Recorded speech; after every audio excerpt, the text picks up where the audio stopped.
ಒಂದು ಸಿನಿಮಾದಲ್ಲಿ special appearance ಅಥವಾ ಐಟಮ್ ಸಾಂಗು ಏನೋ ಮಾಡಿದ್ಮೇಲೆ ನೆಕ್ಸ್ಟ್ ಅದೇ ಥರ ಕಂಟಿನ್ಯೂ ಅಂದರೆ ಅವಕಾಶಗಳು ನಿಮ್ಮನ್ನು ಗ್ರ್ಯಾಬ್ ಮಾಡುತ್ತೆ. ಅದಕ್ಕೆ ನೀವು ಓಕೆನಾ? I think any opportunity is good opportunity.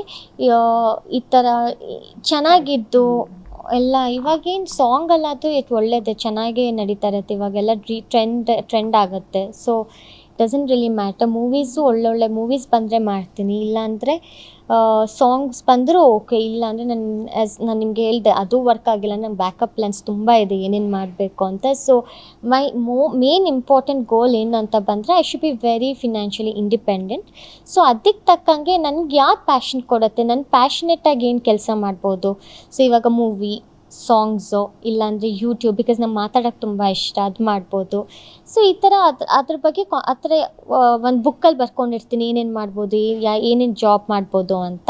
So ಆ ಥರ. So even I had plans, okay ಹೋಗಿ ಓದೋಣ, MBA ಮಾಡೋಣ ಅಂತಲೂ ಇತ್ತು. ಬಟ್ ಎಗೇನ್ ಮತ್ತೆ ಹೋಗಿ ಇವಾಗ ಎಲ್ಲ ಮಾಡಿದ್ರೆ ನಂಗೆ ಮತ್ತೆ ಅದೇ ತಲೆಗೆ ಬಂದರೆ ಅದನ್ನು ಮಾಡೋಕ್ಕೆ ಹೋಗ್ಬಿಡ್ತೀನಿ. ನನಗೆ ಅದೆಲ್ಲ ಏನೂ ಇಲ್ಲ. I don't mind working in a company also. ನನಗೆ I just want to be like very nice financially independent at the end of the day.